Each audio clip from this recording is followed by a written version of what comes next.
She arrived at a Texas POW camp expecting cruelty, a Japanese nurse, captured enemy, bracing for the horrors her country's propaganda had promised. But the American corporal who handed her a bar of soap and whispered, "Mercy at the fence," shattered everything she thought she knew about her captors. What started as small kindnesses, cough drops slipped onto her bunk, an English primer hidden in folded linens, stolen glances across barbed wire, became something far more dangerous in a world at war. When atomic bombs fell on Hiroshima and Nagasaki, their fragile connection faced its greatest test: repatriation orders that would send her back to the ruins of Tokyo, while he remained behind in the dust of Texas. Some would call it betrayal, others would call it treason. But when two souls find mercy in the most unlikely place, not even an ocean and 1,000 miles of separation can keep them apart. Subscribe and tell me in the comments. Have you ever had to choose between duty and the one thing that gave you hope? Because this story is about to prove that sometimes the enemy isn't who you thought it was. The truck hit another rut. Hana braced her hands against the wooden bench. Dust poured through the canvas flaps like flour through a sieve.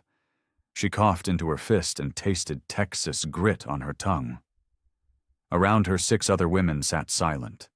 Their regulation prison dresses, gray cotton, too big or too small, hung loose or pulled tight. Nobody spoke. Nobody dared. The guards up front barked commands in English too fast to catch. Hana understood maybe one word in 10. The propaganda posters back in Manila had promised horrors. American camps were death traps, they said, torture chambers, places where mercy died and cruelty wore boots.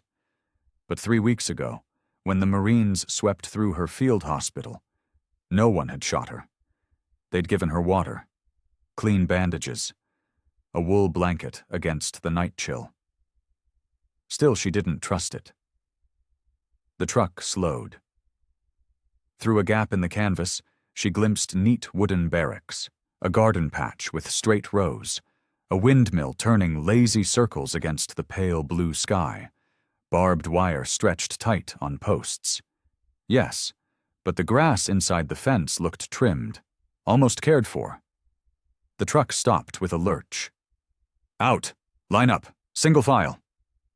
Hana climbed down on shaky legs. The afternoon sun hit her like a hammer. March in Texas felt hotter than she'd expected. She squinted at the camp. Orderly. Clean. The barracks had fresh whitewash, no bloodstains, no gallows. A corporal with a clipboard counted heads. He was young, maybe 26, with sun-browned skin and calm eyes the color of creek water. His uniform fit him like he was born to wear it. But his shoulders had the set of a man used to ranch work, not military drills. "Name," he said, pointing at Hana. She bowed slightly, habit taking over. "Takahashi Hanako. Nurse, Philippines." He wrote it down. His handwriting was neat, careful. "Hanako Takahashi. You go by Hana?" She blinked. He'd said her nickname. How did he know? Then she realized. He'd flipped the name order to match American custom and shortened it himself. A small kindness, maybe. Or just efficiency. "Yes, Hana." "Corporal Miller. You can call me Corporal." He handed her a brown bar wrapped in paper. "Soap. Wash houses that way. Bunk assignments after roll call." The soap smelled clean, like lye and something herbal. She clutched it like a treasure. The processing took an hour, names recorded, sharp objects confiscated. She had none. They checked her teeth, her eyes, her lungs. A sergeant with kind hands and tired lines around her mouth listened to Hana's chest with a stethoscope. "Old pneumonia?" the sergeant asked. Hana nodded. "Yes, 2 years. You'll need steam treatments. Infirmary opens twice daily, 0800 and 1600 hours." Hana didn't understand all the words, but she caught infirmary and twice. She nodded again. They issued her a bunk in Barracks C, a metal frame, a thin mattress stuffed with straw. Clean sheets, actually clean, no lice, no bloodstains, a wool blanket folded at the foot. Hana sat on the edge and touched the blanket. Soft. Warm. Orchestrated narrative progression through setting, character introduction, and sensory details. Good start. I'm establishing the setting, introducing Hana and Jim, Corporal Miller, and showing the contrast between propaganda expectations and reality. Need to continue with the camp rules and end with the evening stew scene. Let me continue building towards that first chapter ending while maintaining the simple vocabulary and sensory details. A sharp-faced private strutted down the aisle between bunks. He had pale eyes and a mouth like a knife slash. "Rules," he barked. "Roll call at 600, that's 6 in the morning. Lights out at 2100, that's 9 at night. No crossing the fence lines. No talking to guards except when asked. English only at roll call. Infirmary twice a day.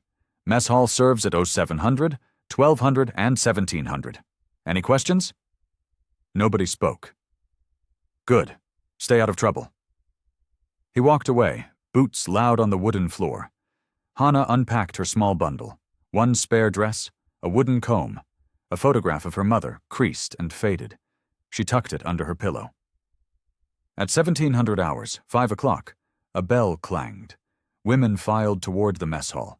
Hana followed, stomach tight with nerves. The hall smelled like cooked meat. Real meat. She hadn't smelled that in months. Long tables stretched in rows, tin plates waited in stacks. A line formed at the serving window. When Hana reached the front, a cook in a white apron ladled stew into her plate. Beef chunks, carrots, potatoes, thick gravy, a slice of bread on the side. She stared at it. The cook, an older black woman with flour on her apron, smiled. "Go on, honey. It ain't gonna bite." Hana found a seat at the end of a table. She picked up the spoon. The metal felt solid, real. She took a slow bite. The beef melted on her tongue. Salt. Pepper. The carrots were soft, sweet. The gravy had butter in it. Real butter. She ate slowly, savoring every spoonful, afraid to believe it was real, afraid it would vanish. Around her, other prisoners ate in silence. Some cried quietly. Some just stared at their plates like Hana, shocked by the gift of a full meal. When the lanterns dimmed that evening, Hana returned to her bunk.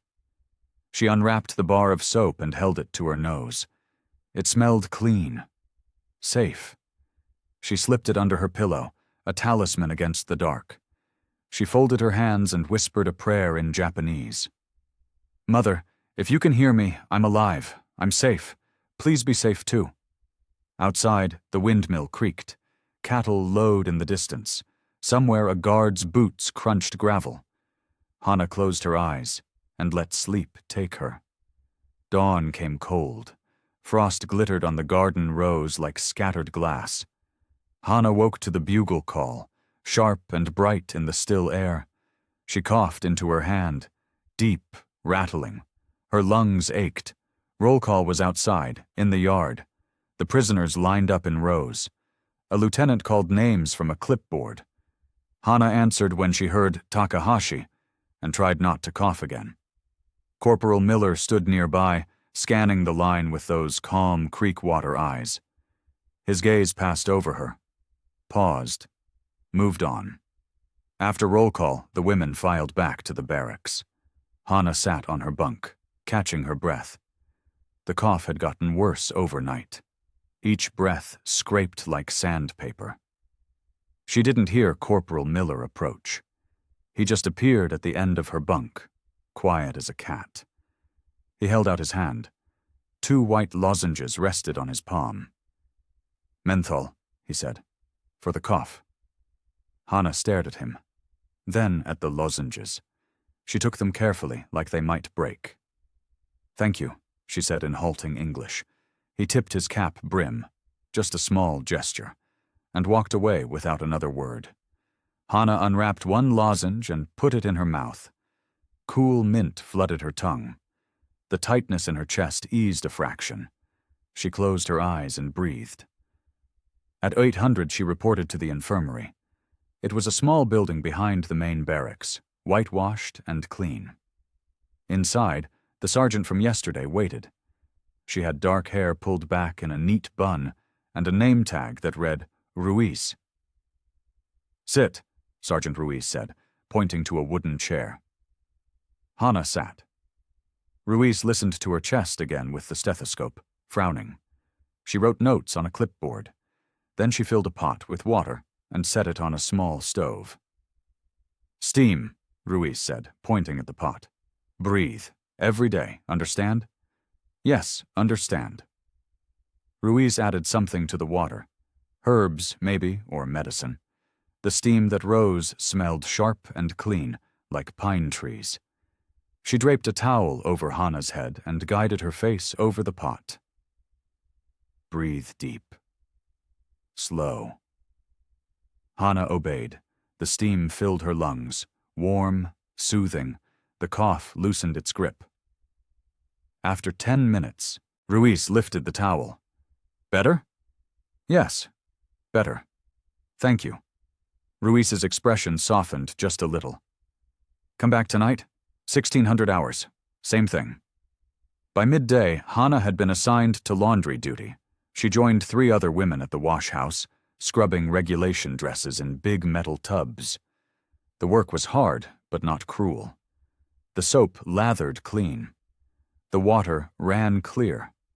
Corporal Miller was on fence line duty, escorting prisoners between buildings. He walked the perimeter with his rifle slung over his shoulder, eyes always moving, always watching. But not in a mean way, more like a shepherd watching sheep. At one point, Hana carried a basket of wet laundry past the fence. Corporal Miller stood on the other side, checking the barbed wire for loose spots. He glanced up as she passed. "Mercy at the fence," he said quietly. Just 4 words. Then he gestured toward the wire, toward the sky, like he was explaining something bigger than a prison camp. Hana didn't understand all of it, but she heard mercy. She knew that word. It meant kindness, forgiveness, something soft in a hard place. She nodded and kept walking. Behind her, the sharp-faced private, Harris, she'd learned his name, watched from the corner of the barracks. His pale eyes narrowed. But he said nothing. There was nothing to say. No rules had been broken. That afternoon, a woman arrived at the camp gate in a dusty Ford truck. She was older, maybe 50, with silver hair pinned in a bun and a face lined by sun and hard work. She wore a plain cotton dress and sturdy boots. The guards let her in. She carried a basket covered with a checkered cloth. "Alma Whitcomb," she told the lieutenant at the gate. "Baptist Church Sewing Circle, brought mended dresses for the women."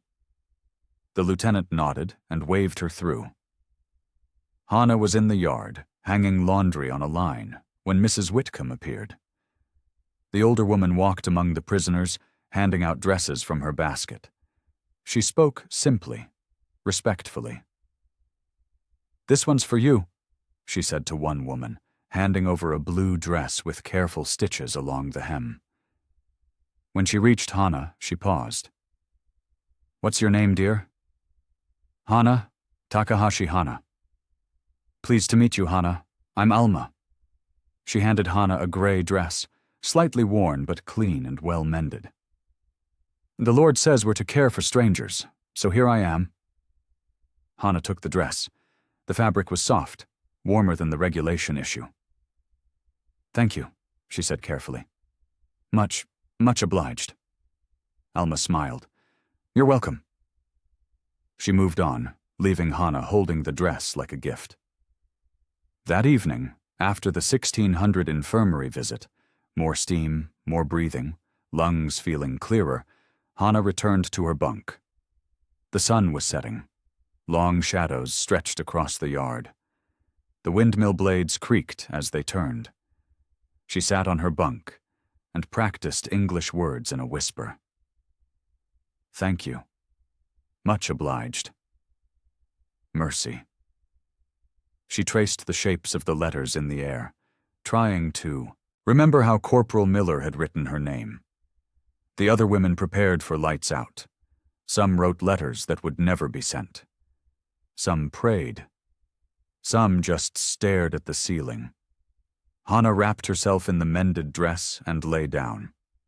She held the menthol lozenge wrapper in her hand, smooth paper crinkling between her fingers. Outside, the windmill turned. A coyote yipped in the distance. She closed her eyes and practiced one more time. "Thank you. Thank you." Then she slept. The next evening, just after supper, Alma Whitcomb returned to the camp. This time she didn't carry a basket. She carried worry lines around her eyes and a folded paper in her hand. She knocked on the commander's office door. A gruff voice called, "Come in." The commander was a square-shouldered man in his 50s, with gray hair clipped short and a desk covered in paperwork. He looked up when Alma entered. "Mrs. Whitcomb, what can I do for you?" Alma sat in the chair across from him and smoothed her skirt. "Commander, I've got a problem on my land. My windmill's failing. The pump rod's loose and the leather cups split. My cattle are going thirsty and I can't fix it alone." The commander leaned back in his chair. "That's rough, but I'm not sure how the Army can help with civilian matters, ma'am." "I know," Alma said quickly, "but I heard you allow supervised work details for community projects. Builds goodwill, shows cooperation. I'm not asking for free labor. I'll pay fair wages to the camp fund. But I need hands who know water systems. And I hear you've got a nurse from the Philippines who sketched out a sluice system for Sergeant Ruiz." The commander raised an eyebrow. "Takahashi? The one with the bad cough?" "That's her. Ruiz said she drew it clear as day, catchment and flow. My windmill needs that kind of thinking."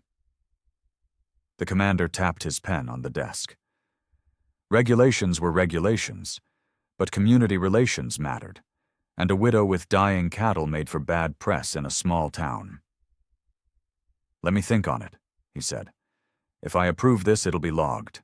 Supervised, strict hours, guard to prisoner ratios, 1 day only, and Private Harris will be the watchman." Alma nodded. "That's fair. I just need my cattle watered, Commander. I'll let you know by tomorrow." After Alma left, the commander called for Sergeant Ruiz. She arrived in crisp uniform, clipboard in hand. "Ruiz, tell me about Takahashi, the woman from the Philippines." "Hana?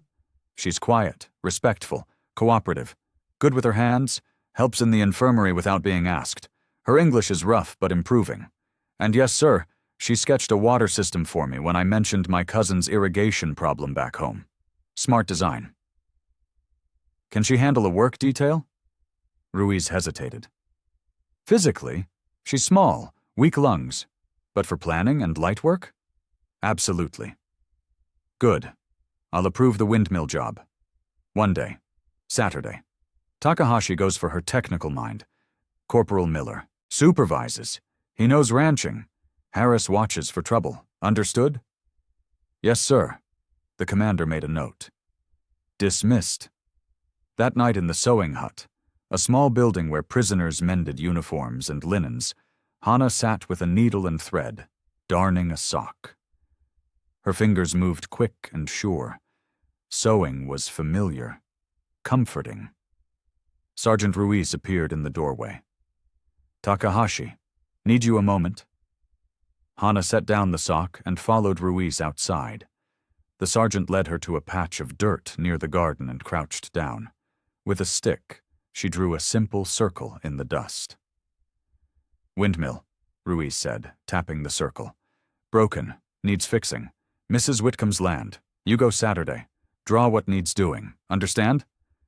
Hana's eyes widened. "Go? Outside?" "Yes. Work detail. Supervised. You'll plan. Others will lift. Can you do that?" Hana thought of her family's rice paddies back home, the wooden sluices, the careful flow of water through channels. Her father had taught her before the war, before everything fell apart. "Yes," she said quietly. "I can do." Ruiz smiled. "Good. Bring paper to the office tomorrow. Draw your plan. Commander needs to see it first." The next morning, Hana was given a scrap of paper and a stub pencil. She sat on her bunk and sketched. The windmill pump, the rod that needed seating, the leather cup that held pressure, the silt trap that might be clogged. She drew it neat and clear, labeling parts in simple English words. At midday, Corporal Miller collected the drawing. He studied it for a long moment, brow furrowed. "You know windmills?" he asked. "Water systems," Hana said. "Family farm, Japan." Miller nodded slowly. "This is solid. Real solid." He looked at her with something like respect. "You'll do fine." Private Harris, leaning against the barracks wall nearby, snorted. "Don't go soft, Miller. She's still a prisoner." Miller didn't answer. He just folded the drawing and walked away. That evening, as the sun set and the lanterns flickered on, Hana sat on her bunk. She tucked the stub pencil into her pillowcase. Outside, the windmill creaked. The sound was steady, reliable, like a heartbeat. She thought of her mother in Tokyo, of her brother missing, of the life she'd lost. But here, in this strange camp in Texas, something small was growing. Not hope, exactly. Not yet, but maybe the seed of it. She closed her eyes and listened to the windmill turn. Saturday morning came with a sky so blue it hurt to look at. Roll call at 0600 hours. Flags hung limp on their poles. No wind yet. Hana stood in line, breath misting in the cool air. Her lungs felt better after days of steam treatments. The cough still lurked, but quieter now. Corporal Miller called the names. When he reached Takahashi, Hana answered clearly. He made a check mark and moved on. After roll call, the commander posted a notice on the bulletin board outside the mess hall. Hana couldn't read all the English words, but she caught her. Name. And Saturday. 0900 hours. Windmill repair. Whitcomb property. It was real. She was going outside the wire. Private Harris cornered Corporal Miller by the gate that afternoon. "You sure about this windmill job?" Miller adjusted his cap. "Commander approved it. Mrs. Whitcomb needs help. Regulations are followed. What's the problem, Harris?" Harris's pale eyes narrowed. "The problem is you're going soft on these prisoners, especially that Japanese nurse. I see how you look at her." "I don't look at her any way," Miller said evenly. "I do my job. You should do yours." "Oh, I will," Harris said. "I'll be watching, every second." Miller walked away without responding. His jaw was tight. In the sewing hut that evening, Hana worked on her drawing again. Sergeant Ruiz had returned it with a note. "Make cleaner copy for records." So Hana traced the lines carefully onto a fresh sheet of paper. The windmill, the pump, the flow of water. A small voice interrupted her. "That's real pretty." Hana looked up. A boy stood in the doorway. He was maybe 8 years old, with black hair and brown eyes and a shy smile. He wore overalls and a wool coat. "I'm Taro," the boy said. "Mrs. Whitcomb takes care of me. My parents are in a camp in California. She said I could visit here sometimes." Hana's heart squeezed. A Japanese-American boy, taken from his family. "Hello, Taro. Are you going to fix Mrs. Whitcomb's windmill?" "Yes, try to fix." Taro stepped closer and pulled something from his pocket, a short pencil, barely used. "You can have this, for your drawing." Hana took it carefully. The pencil was good, sharp, clean. "Thank you, Taro." "You're welcome." He grinned and ran off. Hana held the pencil and felt something crack open in her chest. Kindness, from a child, from a widow, from a corporal who gave her cough drops. Mercy at the fence. She bent over her drawing and kept working. Saturday morning, 0730 hours. Hannah stood by the gate with 3 other prisoners, 2 men, 1 woman. They'd all been chosen for the windmill job. Tools lay in a wooden crate: wrenches, pliers, a coil of rope, strips of leather for patching. Private Harris counted heads. 4 prisoners, 2 guards. Miller, you're riding shotgun. I'm supervising on site. Any trouble, we pack up and come back. Clear? Clear, Miller said. The stake-bed truck rumbled to life. Exhaust puffed blue in the morning air. The prisoners climbed into the back. Hannah sat on a wooden bench, hands folded in her lap. The truck jolted forward, and the camp gate swung open. The drive was slow. 8 miles of rutted dirt road that wound through flat rangeland. Mesquite trees dotted the horizon, twisted and thorny. Prickly pear cactus clustered in patches. Above, buzzards circled lazy loops. Hannah watched it all with wide eyes. She hadn't been outside the camp fence since arriving. The land was so open, so empty. It felt like the edge of the world.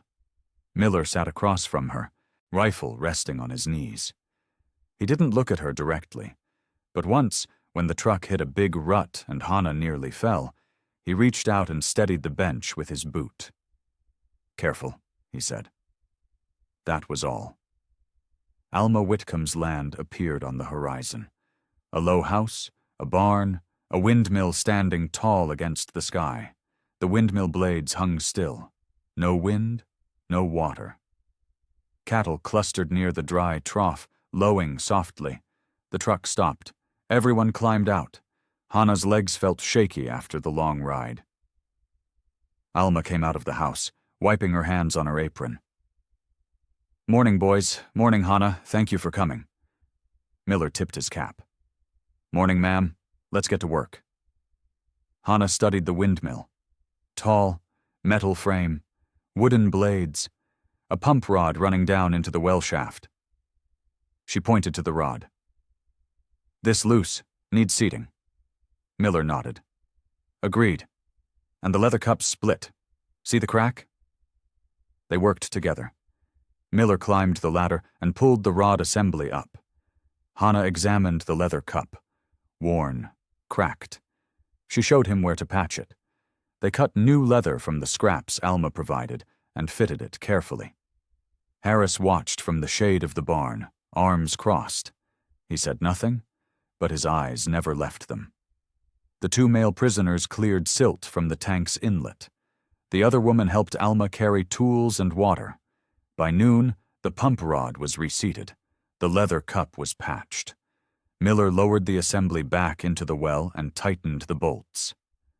Hannah held her breath. Miller climbed down and pulled the lever that primed the pump. The windmill groaned. Then the blades caught a gust of wind, finally wind, and began to turn. Slow at first, then faster. Water splashed into the trough. Clear, cold, beautiful. The cattle rushed forward, drinking deep. Alma pressed her hands together. "Thank you, Lord," she whispered. Then louder to everyone. "Thank you all. Bless you." At 1500 hours, they packed the tools. The ride back was quiet. Hannah dozed against the wooden slats, exhausted but light. Her hands were raw from work, but her heart felt softer. Across from her, Miller watched the horizon. His expression was unreadable. But once, just once, his eyes flicked to her. And he smiled, just a ghost of a smile, before looking away. Harris sat up front, silent and suspicious. The truck rolled into camp as the sun dipped low. The gate clanged shut behind them. That evening, the mess hall served beans and cornbread. Simple food, but filling. Hannah ate slowly, still tasting the dust from Alma's pasture on her tongue. After supper, Alma arrived with a basket. She walked through the barracks, handing out the mended dresses she'd promised. She stopped at each bunk, speaking kindly. When she reached Hannah's bunk, she set down a folded bundle of linens. "For you, dear. Clean pillowcase, fresh towels." "Thank you, Mrs. Whitcomb." Alma squeezed Hana's shoulder gently. Then she left. Later, when the lanterns dimmed and most of the women were settling in for the night, Hana unfolded the linens. A worn book tumbled out. An English primer, small, leather-bound. The pages were yellowed with age, the spine cracked from use. It smelled faintly of saddle soap. Hana's breath caught. There was no note, no name. But she knew. Mercy at the fence. She opened the primer carefully. Inside, someone had underlined words. Mercy, fence, neighbor, water, home. She traced the letters with her fingertip, sounding them out softly. Sergeant Ruiz passed by on evening rounds. She paused at Hana's bunk and glanced at the primer. For a moment, Hana thought she'd take it away, but Ruiz just nodded. "Learn," she said quietly. "Carefully." Then she moved on. Private Harris prowled the aisles an hour later, checking bunks. He stopped at Hana's and saw the primer open on her lap. He frowned, picked it up, flipped through the pages. "Where'd you get this?" "Mrs. Whitcomb," Hana said quickly. It wasn't quite true, but close enough. Harris grunted. He couldn't punish her for learning English. The camp encouraged it. He dropped the book back on her lap. "Watch yourself, Takahashi." "Yes, sir." He walked away. Lights out came at 2100 hours. The barracks went dark except for the thin moonlight through the windows. Hana lay on her bunk, the primer tucked under her pillow. She closed her eyes and whispered the first halting English sentence she'd ever spoken on her own. "Thank you for mercy." Outside, the windmill at Alma's pasture turned in the night wind, miles away but somehow close. And back at the camp, another windmill creaked and groaned, blades cutting the dark. Hana fell asleep holding the primer against her chest, the words mercy and fence and home echoing in her dreams. Sunday morning brought church bells, or what passed for church bells in a prison camp. The rec hall had a small bell mounted by the door. Someone rang it at 0900 hours, calling anyone who wanted to attend chapel. Hana went. Not because she was Christian, she wasn't, but because Alma Whitcomb was there, and Alma had been kind. The service was simple. No preaching about hellfire, no forced conversions, just hymns and a short reading from the chaplain about kindness to strangers. Some prisoners attended, some didn't. Nobody was forced. Alma sat in the front row with Taro beside her. When the hymn singing started, she passed out sheets of paper with the words written out phonetically. Japanese prisoners could follow along, sounding out the English. Amazing grace, how sweet the sound. Hana mouthed the words. They felt strange on her tongue, but not bad. The melody was pretty, sad and hopeful all at once. After the service, Alma caught her at the door. "You did real good, Hana. Keep practicing." "Thank you, Mrs. Whitcomb." "Call me Alma, dear." That afternoon, Hana was assigned to garden duty. The camp had a small vegetable patch behind the mess hall. Radishes, carrots, a few. Tomato plants struggling in the Texas heat. Prisoners tended it in shifts. Hana knelt in the dirt and thinned radish seedlings, pulling the weakest to give the strong ones room. Her hands knew the work. Back home, she'd helped her mother in their small kitchen garden. Radishes grew fast. "Quick Hope," her mother had called them. Corporal Miller was on perimeter watch. He walked the fence line slowly, rifle slung, eyes scanning. When he passed the garden, he paused. Just for a moment. Their eyes met. He nodded. She nodded back. No words. Just acknowledgement. Then he kept walking. Taro appeared an hour later, running across the yard with Alma trailing behind. "Hana! Hana! I brought you something." He skidded to a stop at the garden fence and held out a small paper packet. "Radish seeds, from the church pantry. Alma says they're fast hope." Hana's throat tightened. She took the packet carefully. "Thank you, Taro." "You're welcome," he beamed. "Plant them. They'll grow real quick. Then you'll have radishes to eat." Alma smiled. "He's right. Plant them shallow, water them gentle. You'll have radishes in 3 weeks." Hana tucked the packet into her dress pocket. "I will. Thank you." After they left, she opened the primer. She'd started carrying it with her, hidden in her pocket, and found the word neighbor. She sounded it out again. Neighbor. Someone close, someone kind. Alma was a neighbor. Taro was a neighbor. Even Corporal Miller, in his quiet way, was a neighbor. The propaganda had lied. Not all Americans were cruel, but not everyone in the camp was kind. That evening, as the prisoners lined up for supper, whispers started. One of the women, a sharp-eyed clerk from Manila, hissed at Hana in Japanese. "I see how you look at that guard. The tall one. You think he'll save you?" Hana kept her eyes down. "I don't look at anyone." "You do, and people are talking. They say you're getting favors, extra food, books, trips outside. You're betraying the rest of us." "I'm not." "You are." The woman's voice was cold. "Be careful, Takahashi. Traitors don't last long." Hana's hands shook as she picked up her tray. She ate alone that night, the stew tasteless in her mouth. Later, in the barracks, she opened the primer and read by lamplight. The word mercy was underlined. She traced it with her finger and tried not to cry. She wasn't a traitor. She was just trying to survive. Outside, the windmill creaked. The night was cool. Stars filled the sky.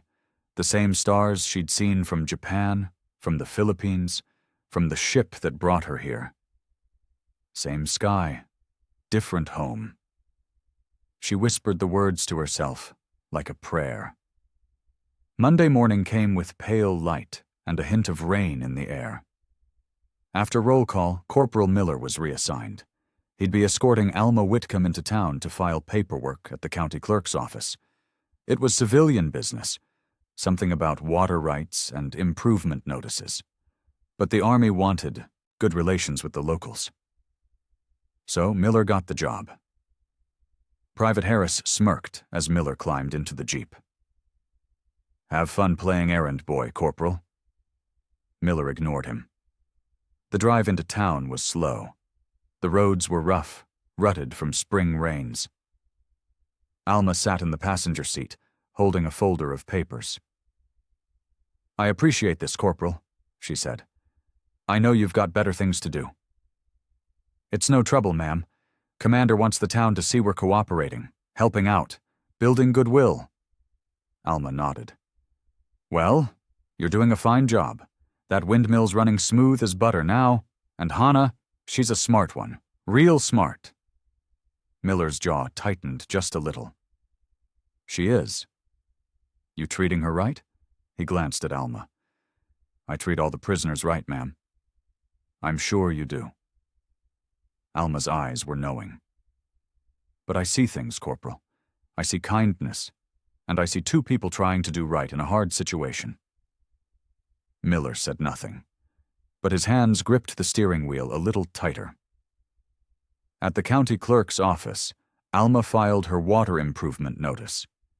It was simple paperwork, just documenting the windmill repair and the catchment system Hana had sketched.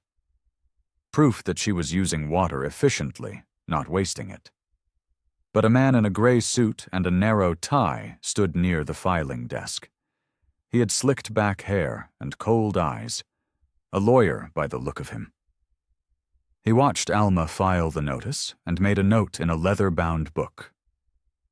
"Mrs. Whitcomb," he said smoothly, "I represent the railroad. We're interested in purchasing your land for a new spur line." Alma straightened. "My land's not for sale." "Everything's for sale, ma'am, at the right price." "Not to me, it isn't. That land's been in my family for 30 years. My husband's buried there. I'm staying." The lawyer smiled, thin, cold. "We'll see. Good day, Mrs. Whitcomb." He walked out. Miller frowned. Trouble? Maybe, Alma said quietly. But the Lord's seen me through worse. Back at camp, Hannah spent the morning in the infirmary. Sergeant Ruiz had assigned her to light duty, washing bandages, rolling gauze, sweeping floors.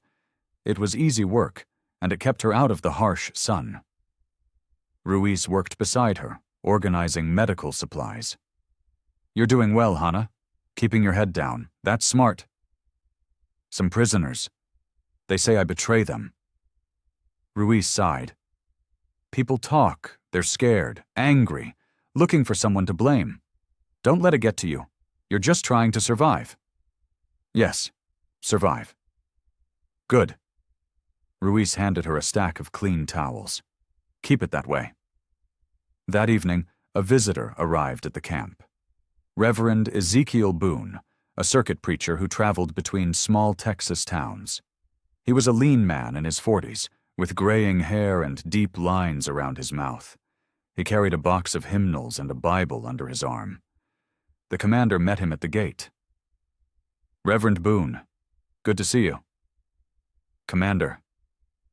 Boone's voice was rough, like gravel in a creek bed. Brought some hymnals for the chapel. Thought the prisoners might appreciate them. They will, thank you.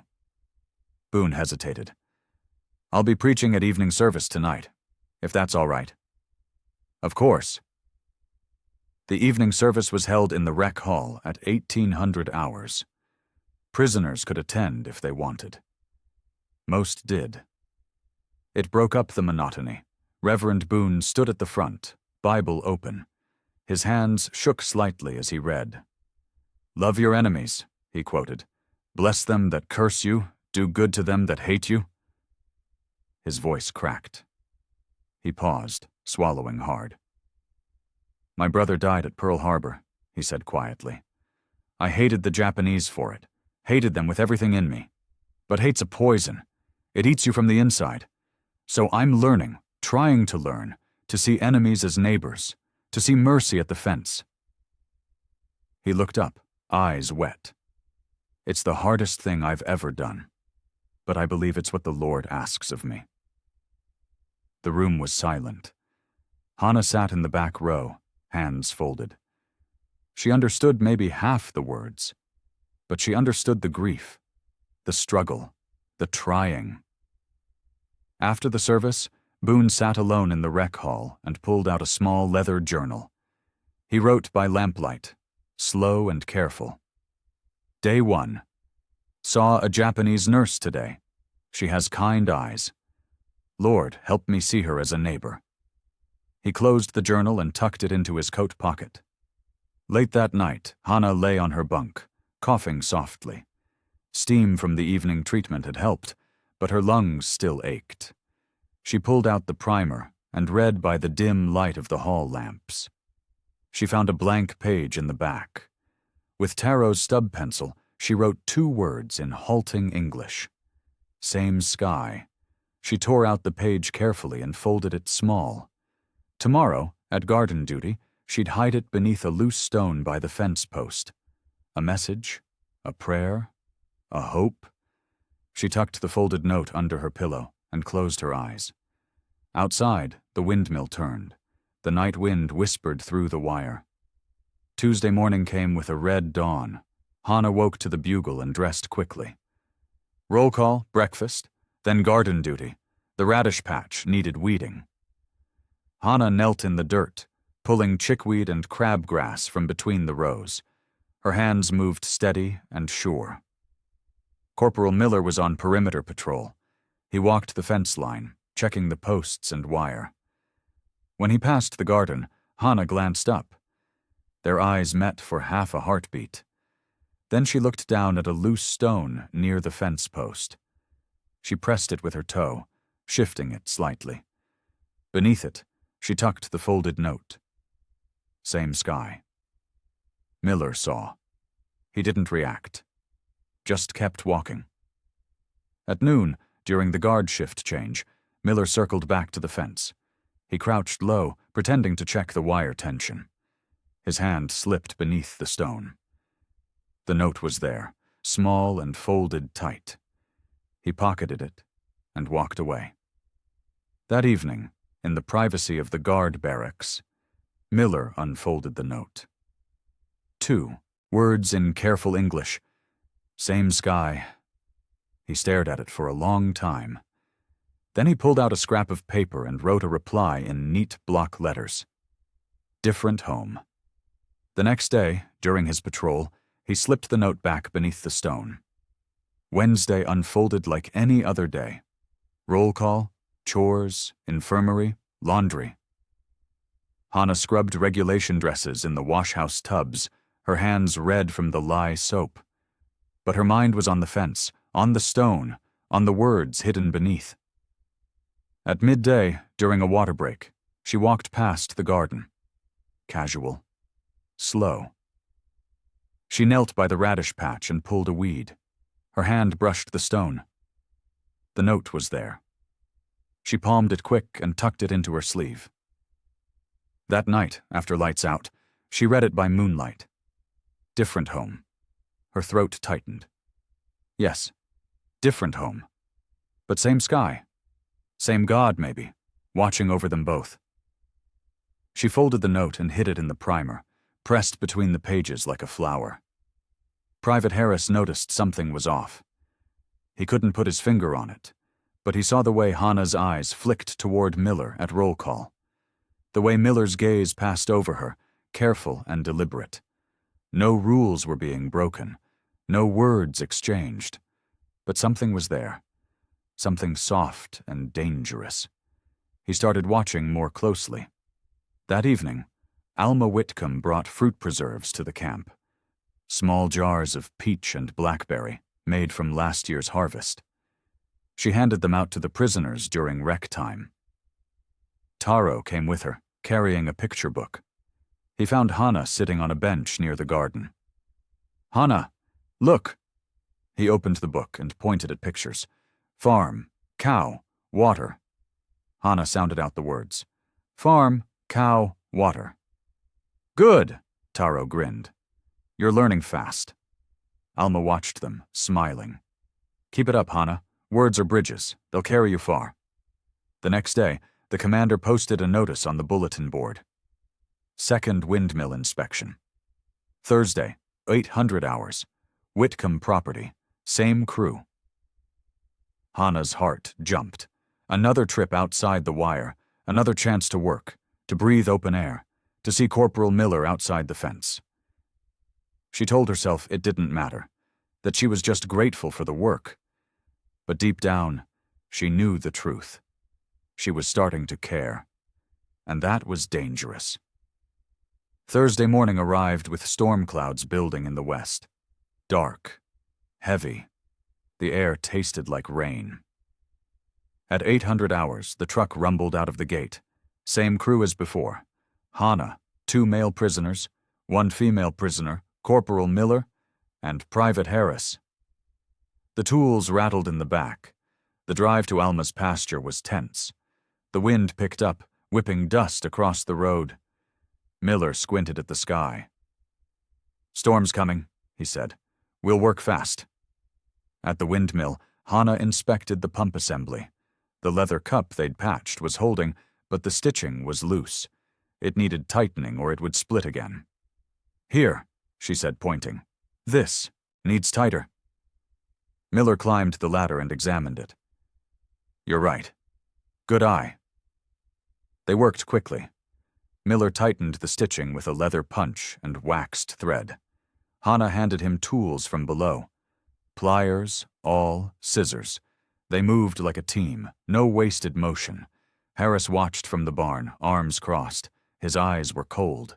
The storm hit at 1,000 hours. Rain came down in sheets, sudden and fierce.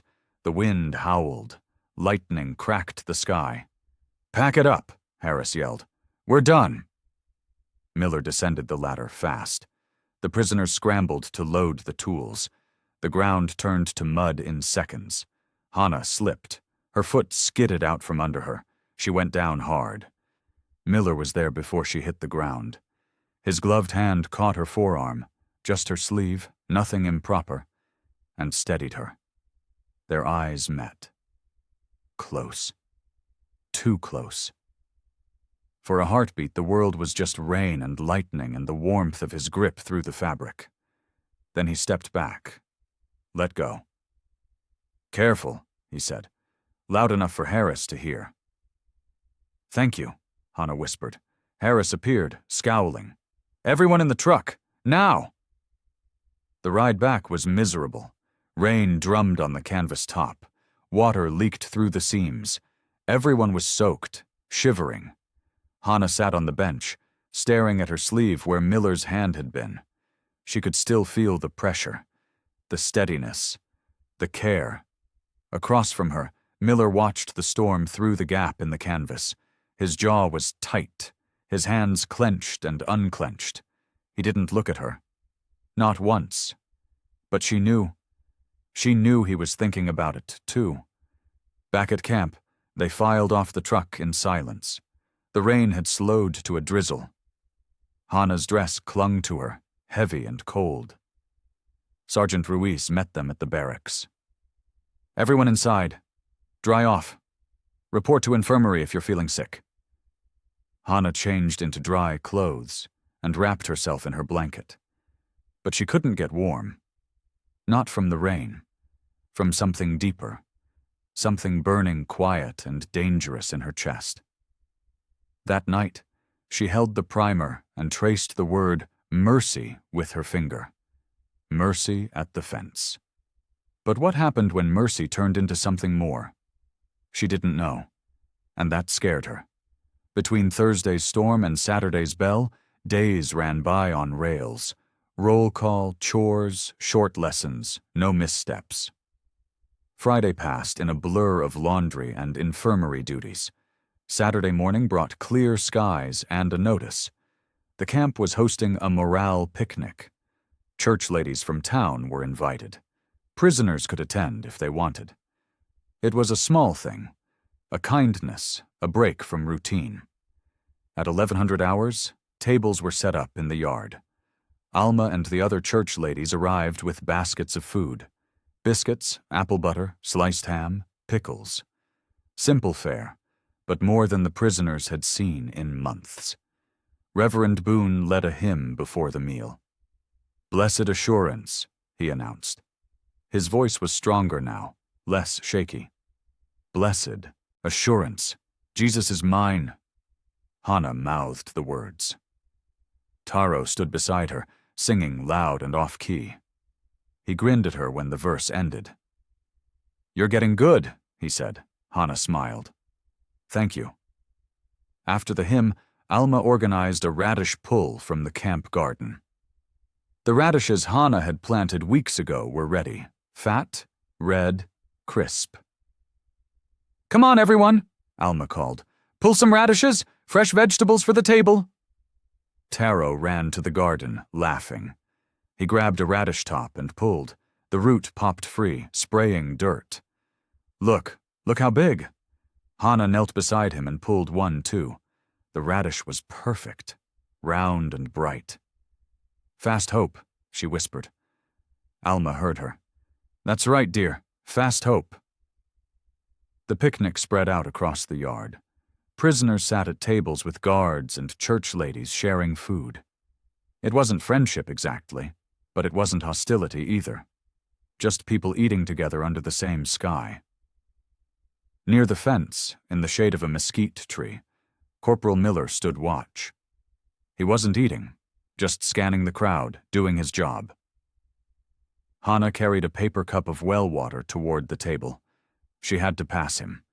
As she walked by, their hands brushed, just fingertips, gloved hand to bare fingers, for half a second. Then she kept walking. Miller's breath caught. He didn't turn, didn't move, but his hand curled into a fist at his side. Later, when the shadows grew long and the picnic wound down, Hannah found herself standing near the fence again. Miller was a few feet away, adjusting his rifle strap. She whispered, barely audible, "When peace comes."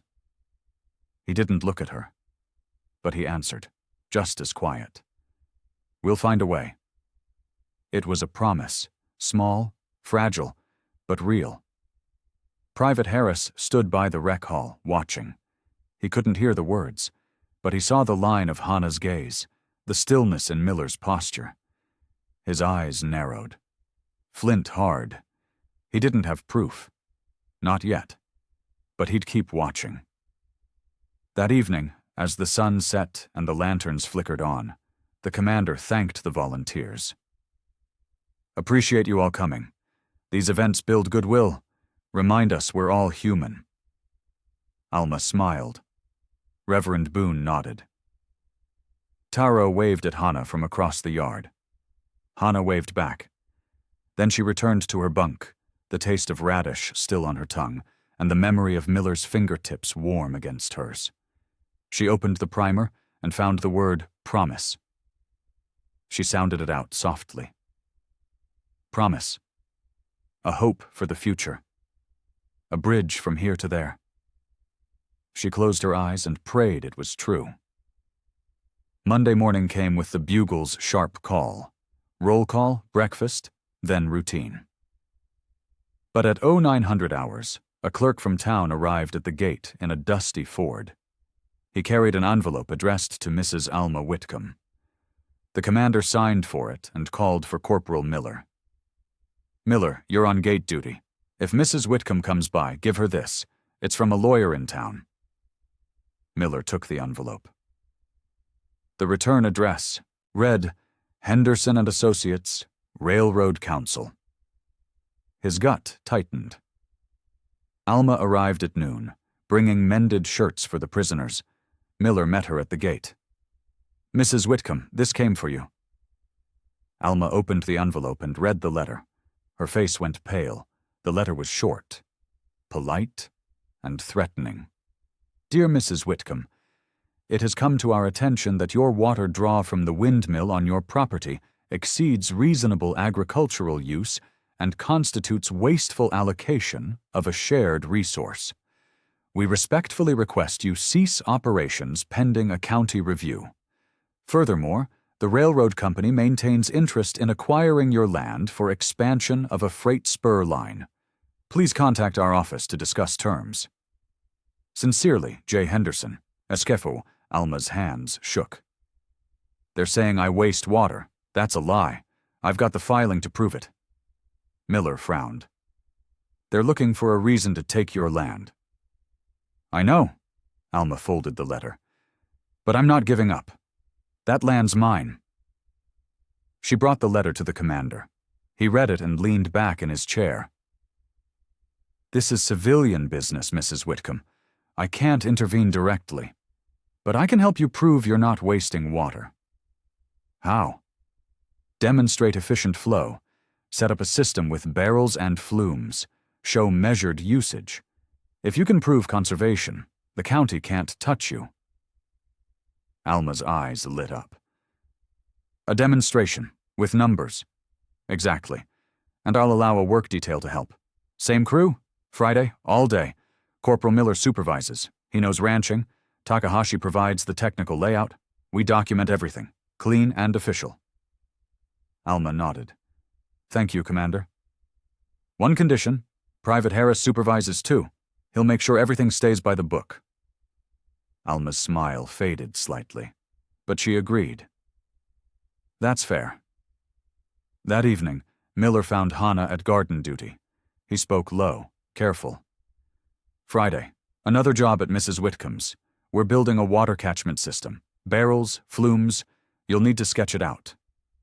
Hannah's eyes widened. "I can do." "Good." He hesitated. "Harris will be there. Watching. Be careful." "I will." He nodded and walked away. Hannah returned to her bunk that night and pulled out the scrap paper and pencil.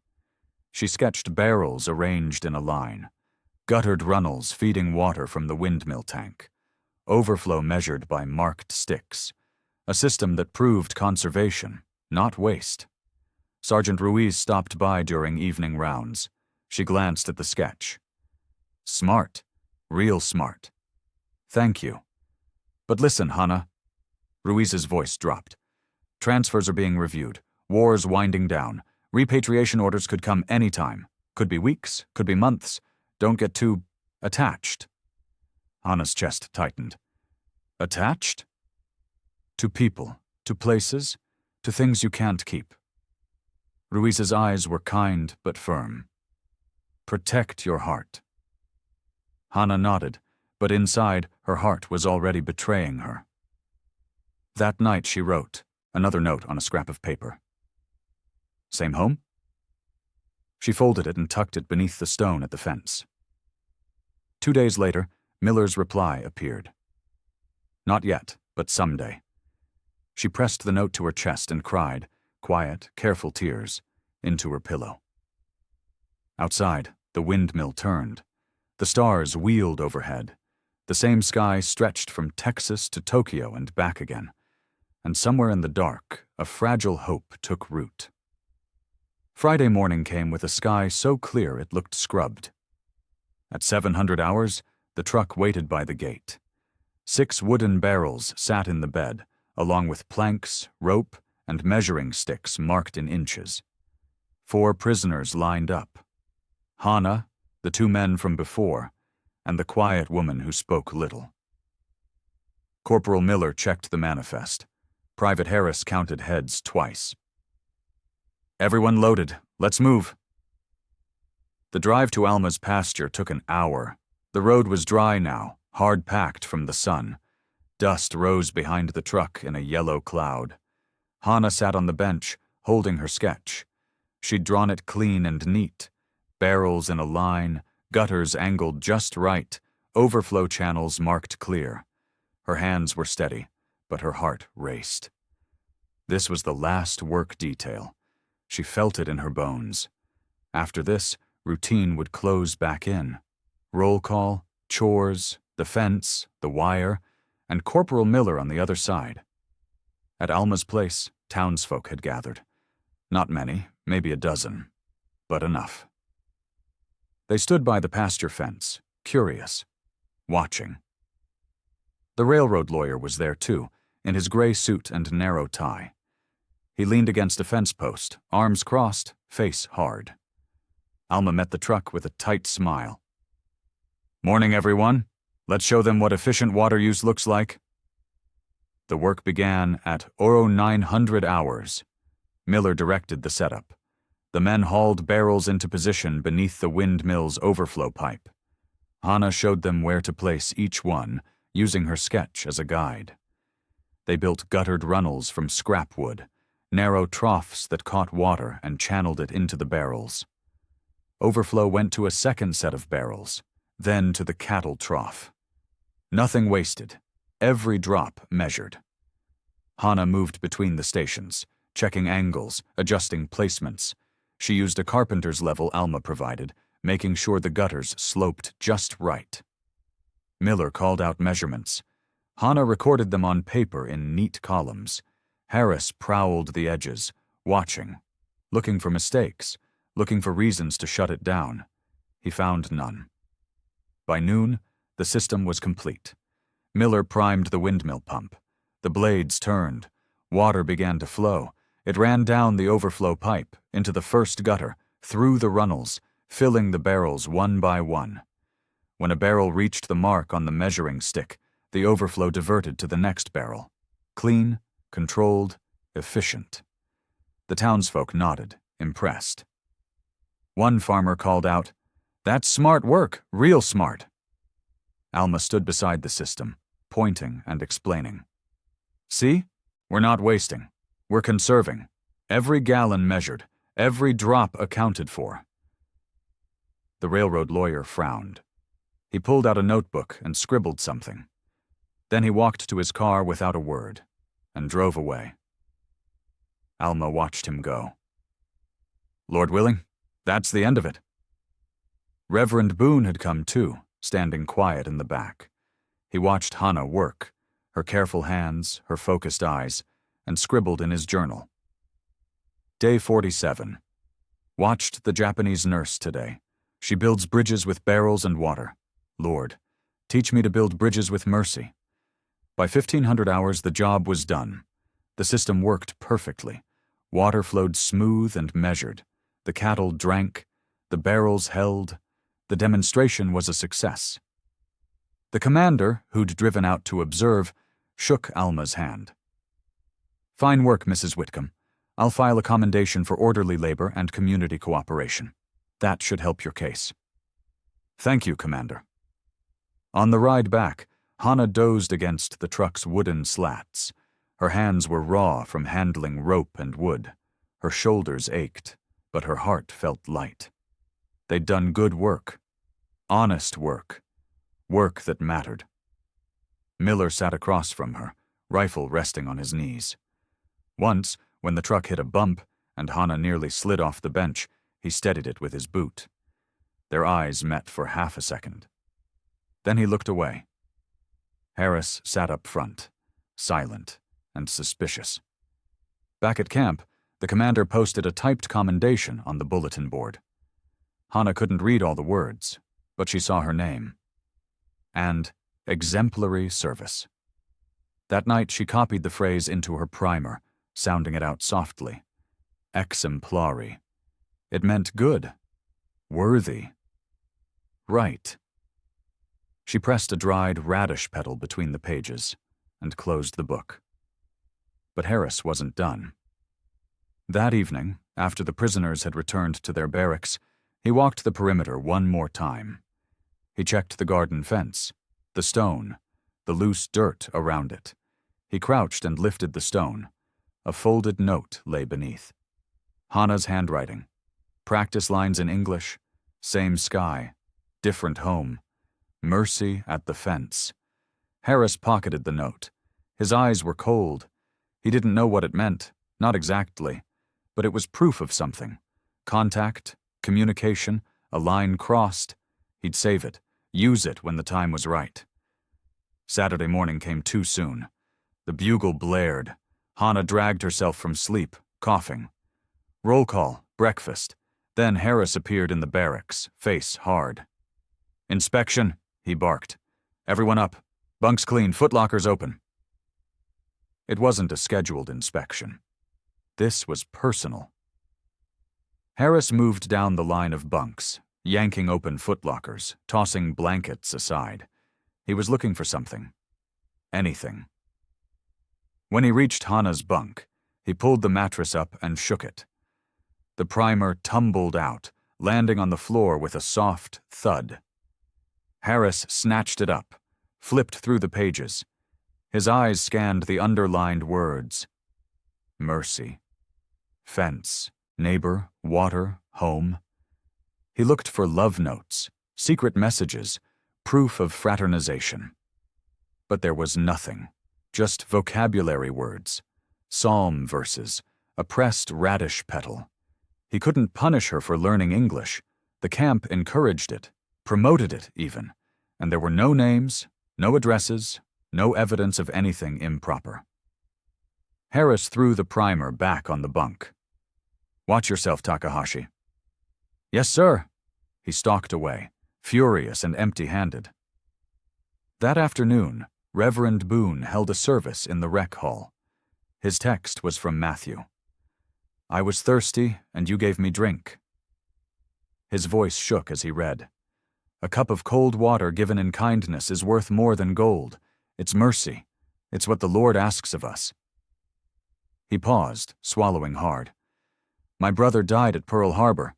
I carried hate for years. But hate's a heavy load, so I'm learning to set it down, to see enemies as neighbors, to offer the cup of water."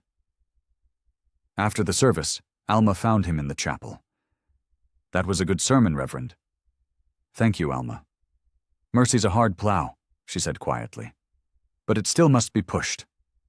Boone nodded. "Yes, ma'am. It must." That evening, Hannah sat on her bunk and copied a line from the primer by lamplight.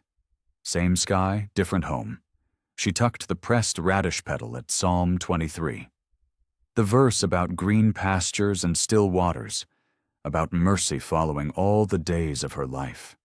She whispered the words in broken English. "The Lord is my shepherd, I shall not want."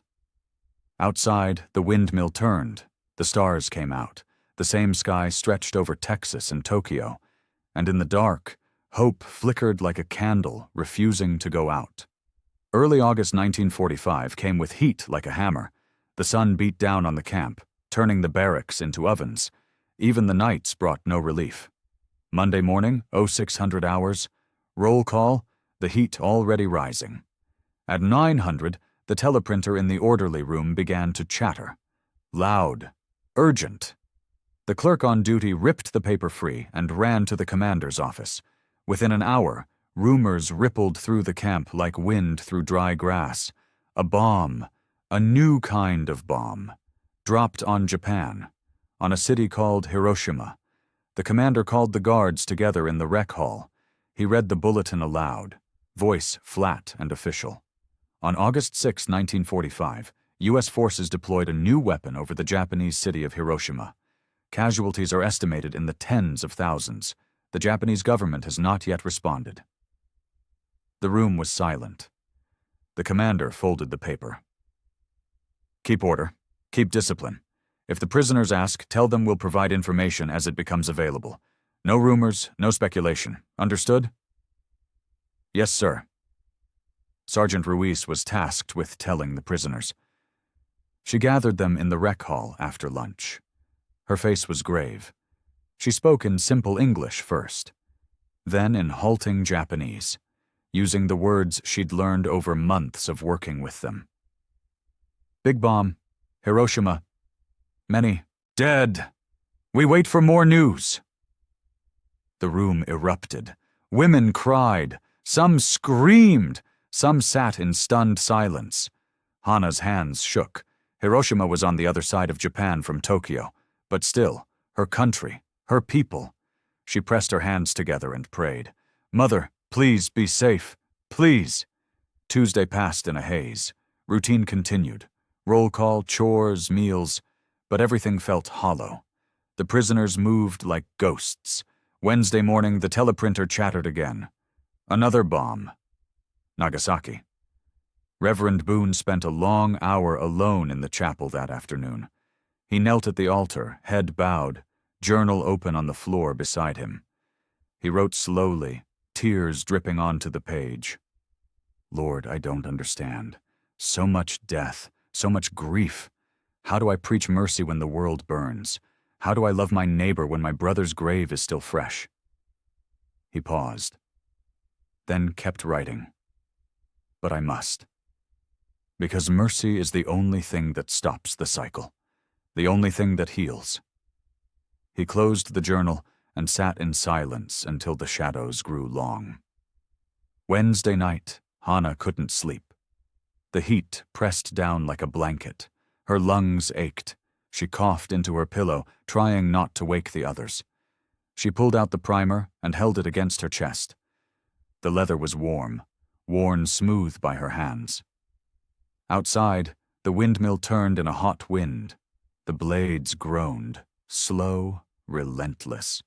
She thought of Hiroshima, of Nagasaki, of cities turned to ash.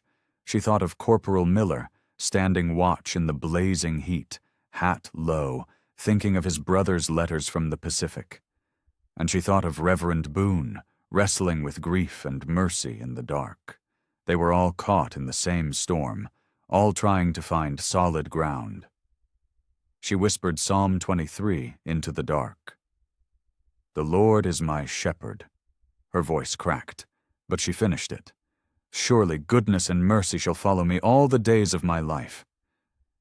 She fell asleep, clutching the primer, praying it was true.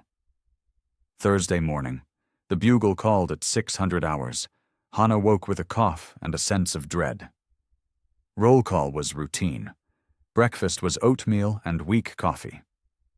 Then, at 800, a courier jeep pulled up to the gate. A lieutenant stepped out, carrying a sealed envelope. He handed it to the commander and saluted. The commander broke the seal and read. His face gave nothing away. At 1000 hours, he posted a notice on the bulletin board. Repatriation orders. Female prisoners to be processed and transported within 30 days. Medical checks begin Monday. Transport to Railhead follows. Details to come. The barracks exploded. Women cried, some with joy, going home, finally going home, some with fear. Home was rubble now, ash and ruin. Hana sat on her bunk, hands folded, staring at the wall. Going home. To Tokyo. To whatever was left. Away from the primer, the garden, the windmill. Away from Corporal Miller. Her chest tightened. She couldn't breathe. Sergeant Ruiz found her an hour later, sitting alone in the infirmary. Hana, you all right? Hana shook her head. Going home. But no home left. Ruiz sat beside her. I know, I'm sorry, but you'll survive. You're strong. I don't feel strong. Strength isn't about feeling, it's about doing. You'll do what you have to. You always have. Ruiz pulled a small bottle from her pocket. Cough medicine. For the voyage. Keep it with you. Hana took it. Thank you. And Hana? Ruiz's voice softened. Whatever you're feeling for Corporal Miller, let it go. You're going home. He's staying here. That's how it is. Hana nodded. But her heart rebelled. Private Harris found Corporal Miller by the gate that afternoon. His smirk was wide. Heard the news, Miller. Your pen pal's going home. Miller's jaw tightened. I heard. Guess that's the end of your little... whatever it was. There was nothing, Harris. Sure. Keep telling yourself that. Harris walked away, whistling. That evening, the commander posted new duty assignments. Miller was being reassigned to rail spur security, effective Monday. The railroad company had been making noise about sabotage threats. Probably nonsense, but the Army wanted a presence. It would pull Miller away from the camp, away from the perimeter, away from the fence. He'd have one more Sunday. Then he'd be gone. Sunday came too fast. The chapel bell rang at 0900 hours. Hana attended, sitting in the back row. Reverend Boone preached on the prodigal son, about coming home, about mercy waiting. During the hymn sing, Hana's eyes found Miller across the room. He stood by the door, rifle slung, hat in his hands. Their eyes met, held. He mouthed one word, safe. She nodded. Tears burned her eyes. Then the hymn ended, and people filed out, and the moment was gone. That night, a thunderhead mounted in the west. Lightning flickered. The air smelled like rain. Hana sat on her bunk and carefully removed the pressed radish petal from the primer. She slipped it between the pages of Psalm 23, along with a copy she'd written out in her best English handwriting. She rolled the primer into her blanket and tied it with string. Tomorrow the medical checks would begin. Then the packing. Then the long road to the port. But tonight, she had the primer. The words. The memory of mercy at the fence. She held it close and prayed for strength. Monday afternoon. Thunder cracked across the sky like a whip. The storm rolled in fast, turning the world gray and wild. Hana was on kitchen duty, peeling potatoes in the mess hall. The rain hammered the roof, loud as drum beats. She carried a bucket of peelings outside to the compost heap. The ground was already mud, slick and treacherous. She stepped wrong. Her foot slid. The bucket flew from her hands. She went down hard, and a hand caught her elbow. Steady, strong. Corporal Miller. Lightning flashed. For one heartbeat, the world was white light and his face close to hers. Rain streaming down. Eyes locked. Careful, he said, loud enough to be proper. Thank you, she whispered. He let go immediately, stepped back.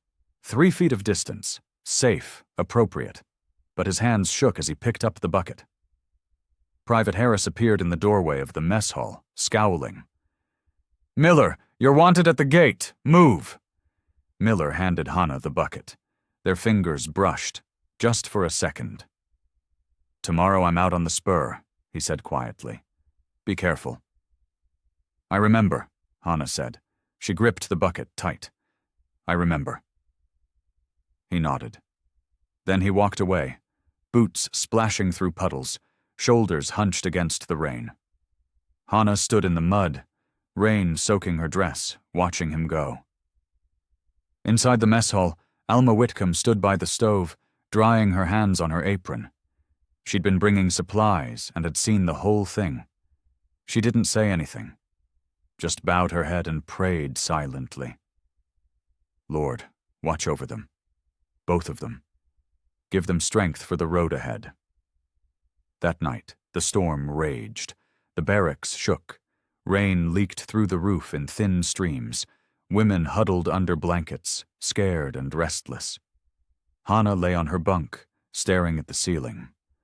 Lightning flashed through the windows, throwing wild shadows.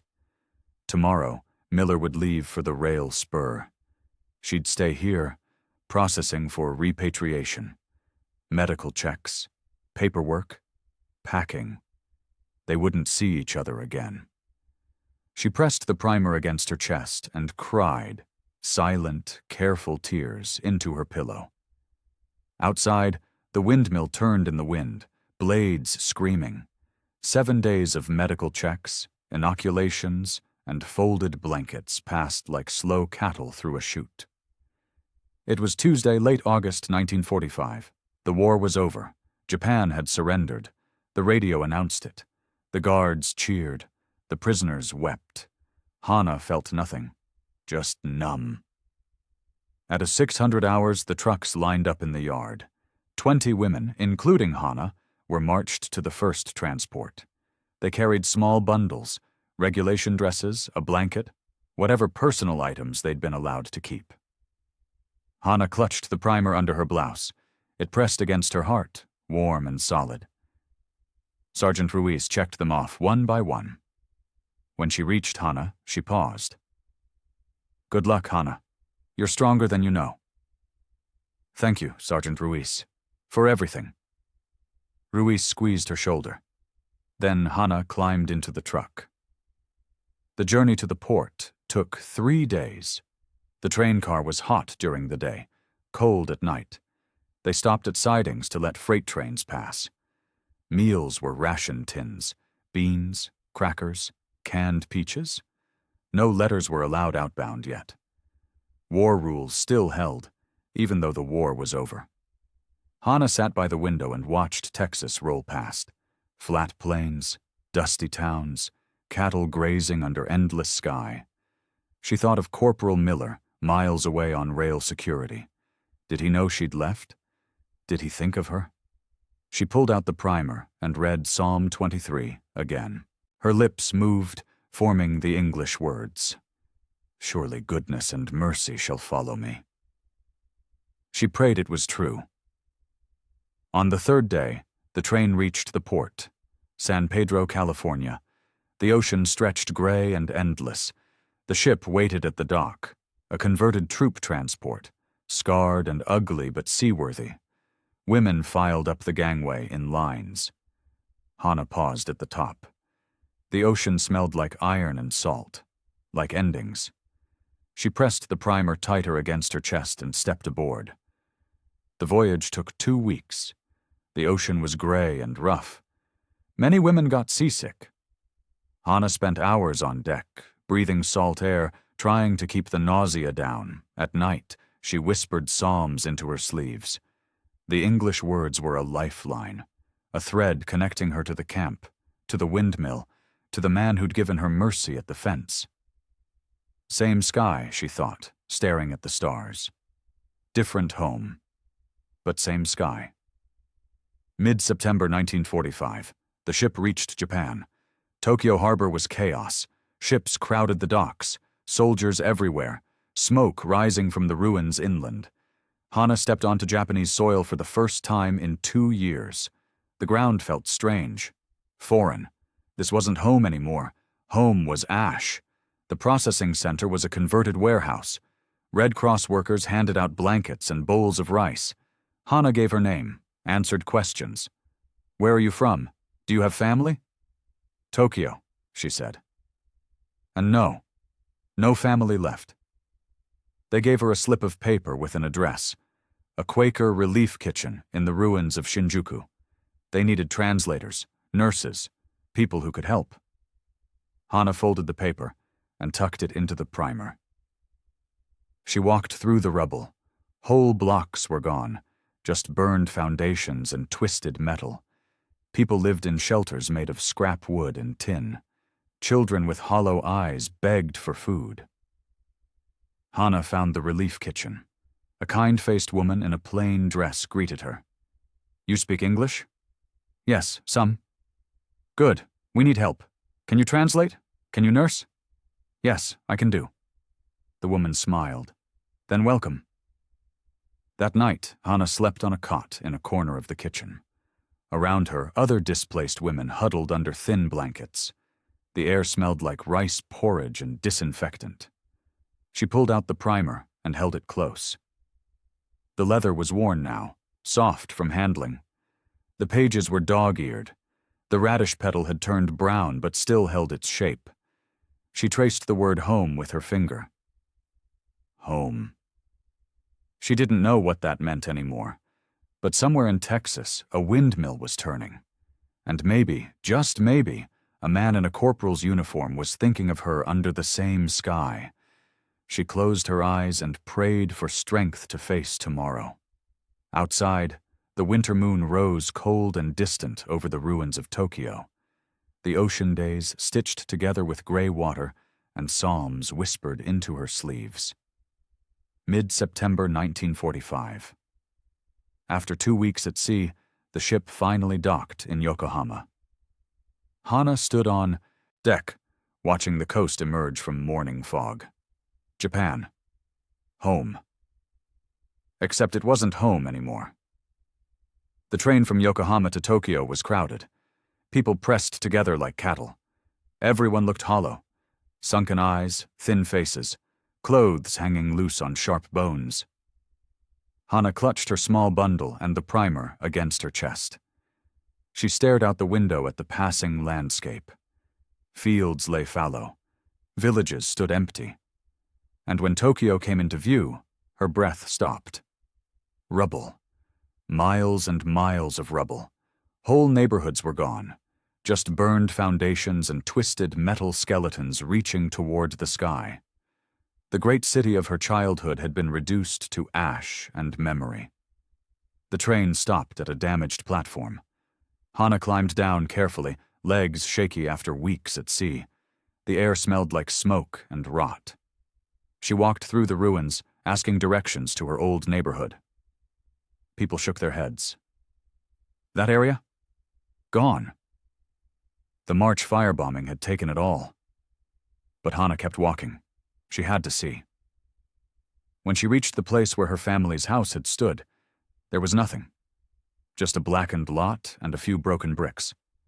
Neighbors huddled in a makeshift shelter nearby. An old woman recognized her. "Takahashi-san's daughter? Is that you?" "Yes. I'm looking for my mother, Takahashi Yuki." The woman's face crumpled. "I'm so sorry, child. She died in the March raid. March 10th. The fire came so fast." Hana's knees buckled. She sat down hard on a chunk of concrete. "And my brother? Takahashi Kenji?" "Conscripted. We don't know where. So many boys never came home." Gone. All gone. The Quaker relief kitchen became her refuge. It was set up in a converted warehouse in what used to be Shinjuku. Long tables, big pots of rice porridge, lines of hungry people stretching around the block. The woman in charge, her name was Ruth, American kind, put Hana to work immediately. "You speak English, good English. We need translators, and you were a nurse, even better. Can you start today?" "Yes, I can start." The work was hard, but good. Hana translated for doctors who came to treat the sick. She bandaged wounds. She ladled soup. She held children while they cried for parents who weren't coming back. At night, she slept on a cot in the corner of the kitchen, exhausted but purposeful. The primer stayed under her pillow. On quiet nights, she read it by candlelight, tracing the familiar words with her finger. Mercy. Fence. neighbor, home. In late October, she decided to write a letter. She had no address for Corporal Miller, but she had Alma's. She sat at a wooden table with a scrap of paper and a borrowed pen. The words came slowly, carefully. Dear Mrs. Whitcomb, I hope this letter finds you well. I am in Tokyo, working with a relief kitchen. My mother is gone. My brother is missing. But I am alive, and I am trying to help where I can. Please tell Corporal Miller that I remember. I remember the windmill, the garden, the mercy at the fence. I pray for rain on his land. I pray the Lord watches over him. Thank you for your kindness. You showed me what a neighbor should be. Hana Takahashi. She folded the letter carefully. At the bottom, she copied 2 words in careful English. Same sky. From a market stall, she'd bought a small bunch of radishes, the first she'd seen since leaving Texas. She pressed 1 petal flat and tucked it into the envelope. The letter would take weeks to arrive. Maybe months. But she sent it anyway, because hope was all she had left. Late autumn 1945. Winter coming on cold and gray, Hana ended a long day washing pots in the kitchen. Her hands were red and chapped. Her back ached. She hung up her apron and stepped outside. The moon hung low over the ruins, thin and pale, like a worn coin. She pulled the primer from her pocket and turned the pages with cold fingers. The radish petal from Texas was pressed at Psalm 23. Brown now, fragile, but still there. The Lord is my shepherd, she whispered. I shall not want. Somewhere across the ocean, under the same moon, maybe someone else was saying the same words. She closed the primer and held it against her heart. Then she went back inside, to the warmth and the work and the slow, steady rhythm of survival. While letters took the long way around the world, the Miller Ranch took the short path into debt. Winter 1946, Texas. Jim stood by the stock tank and stared at the mud. The water level had dropped 6 inches in a week. No rain, no relief, just sun and wind and dust. The cattle were getting thin. Calves born in the fall struggled. The grass turned brittle and brown. He'd been mustered out of the army in November, right after the war ended officially. Came home to find the ranch barely holding on. His father had died while Jim was at the camp. Heart attack, quick and quiet. His mother had moved to San Antonio to live with Jim's sister. The land was his now, and it was dying. He walked the fence line at dawn, checking posts and wire. The windmill on the north pasture turned slow and creaky. The pump needed work, but he couldn't afford parts. He thought about the windmill at Alma's place, the water system they'd built. Hana's careful hands showing him where to place the barrels. He wondered if she'd made it home, if she was alive, if she remembered. He had no address, no way to reach her, just the memory of her voice saying, I remember in the rain. Alma helped where she could. She brought him a sack of feed once a month, gave him advice on stretching hay, prayed with him when the drought got bad. The Lord will provide, Jim, she said one afternoon, sitting on his porch with a glass of sweet tea. You just keep doing right. Keep faith. I'm trying, Mrs. Whitcomb. I know you are. She patted his hand. And Hana would be proud of you. Jim's throat tightened. You think she made it? I do. That girl's a survivor. And she'll find a way to reach out if the Lord wills it. I hope so. The railroad company had backed off from Alma's land. After the water demonstration, the county had ruled in her favor. And when local farmers rallied against the spur line, too much good grazing land would be lost. The railroad quietly shelved the project. Small victories. But they mattered. Reverend Boone preached gentler sermons now. He visited families who'd lost sons in the war. He spoke about mercy and forgiveness and the long road to peace. His journal had filled up. He'd started a second one. Every entry documented small acts of kindness, moments of grace, mercy at the fence. One Sunday he preached on the prodigal son again. But this time, his voice didn't shake. He spoke clearly, strongly, about coming home, about reconciliation, about the father who ran to meet his son while he was still far off. After the service, he found Jim by the church steps. "You doing all right, son?" "Getting by, Reverend. Ranch is struggling, but I'll manage." Boone nodded. "You ever hear from that nurse? The Japanese woman?" "No, sir. I don't have her address." "You could write to Mrs. Whitcomb's church. Ask if any letters have come." Jim's eyes widened. "I hadn't thought of that." "Well, think on it. Sometimes the Lord opens doors we didn't see." Spring 1946 came slow and dry. The grass stayed brown. The cattle stayed thin. Jim sat on the fence post at dusk, hat in his hands. The wind combed through the dry grass, making it whisper. He thought about mercy, about kindness, about a woman who'd sketched water systems with careful hands and whispered prayers in a language he didn't understand. He said aloud to the empty sky. "Same sky," his voice cracked, but he said it again. "Same sky, Hannah, wherever you are." The windmill turned, the sun slid down, and somewhere far away maybe she heard him. Summer 1946. Texas. Alma Whitcomb walked to her mailbox on a Tuesday morning. The heat was already fierce, turning the air shimmery. Inside the box, between a Sears catalog and a church bulletin, was a thin envelope. Foreign stamps, Japanese postmark. Her heart jumped. She tore it open carefully. The letter inside was written in careful English, the handwriting small and neat. "Dear Mrs. Whitcomb." Alma read it twice. Then she climbed into her truck and drove straight to the Miller Ranch. Jim was in the barn, mending a saddle strap. The leather was old and cracked, but he couldn't afford new. He heard the truck rattle up the drive and stepped outside, squinting against the sun. "Mrs. Whitcomb? Everything all right?" Alma climbed out of the truck, holding the letter. Her face was bright.